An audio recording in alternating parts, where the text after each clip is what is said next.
Guys, back to my channel. আমি রিজুলাভ সঙ্গীতা। আর আমরা আগের ব্লগে দেখেছো যে আমি মাসি বাড়িতে এসেছিলাম, আর এখন মাসি বাড়ি থেকে আমার বাড়িতে যাচ্ছি। মাসিরা সামনে হাঁটছে, আমি পেছনে ব্লগটা করতে করতে যাচ্ছি। তো আমরা এখন অটো ধরার জন্য যাচ্ছি। অটো থেকে মায়েরা পেছনে আছে আর আমরা সামনে হাঁটছি ক্যামেরা নিয়ে। আর মাঝে মাঝে একটু ঘুরতে গেলে মাইন্ডটা ফ্রেশ হয়। তারপরে আমরা অটো থেকে নেবে ফাইনালি আমরা বাস ধরবো বলে দাঁড়িয়ে আছি। আর ও আর মা সামনে দাঁড়িয়ে আছে, বাসের জন্য অপেক্ষা করছে, আর আমি পেছনে দাঁড়িয়ে আছি। তারপরে আমার তখন একঘুম হয়ে গেছে। তারপর আমি ভিডিওটা অন করে দেখি এখনও ও দাঁড়িয়ে আছে, মানে সারা রাস্তা ও দাঁড়াতে দাঁড়াতে গেছে। কতটা কষ্ট হচ্ছে বলো তো আমার।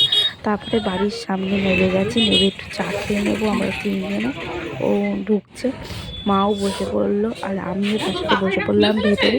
তারপরে ও আমাদেরকে এক এক করে চাটা দিল। শীতকালে চা খেতে কার না বেশ ভালো লাগে। আমার তো বেশ তৃপ্তি পেলাম 1 ঘন্টা ধরে বাসে বসে বসে।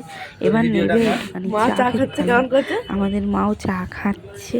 তারপরে চাটা খেয়ে আমরা বাড়ির দিকে আসছি। তারপরে বাড়ি এসে সবার রিয়াকশানটা দেখবো। সবাই বলতে আমার বাপি আছে, আর কেউ নেই।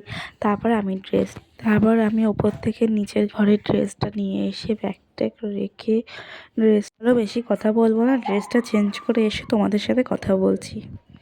চেঞ্জ করে বসে পড়েছি, আর ও গেছে ফ্রেশ হতে, আর আমাদের মা গেছে ওপর ঘরে বাপির সাথে একটু দেখা করতে, আর কি রাতে খাবার দাবার হবে সেইগুলো করতে। আর একটা জিনিস আমি দেখলাম, ওখানে অত ঠান্ডা নেই। ওখানে মানে ফ্যান চালাতে পারলে যেন ভালো। আর এখানে দেখো প্রচুর পরিমাণে ঠান্ডা। আমার তো গলাটা প্রচুর বসে গেছে, খুব কাশি হচ্ছে, বুঝতেই পারছো। তো চলো, আজকের মতো ব্লগটা আমি এখানেই শেষ করছি। ভালো লাগলে like, comment and share. Tata.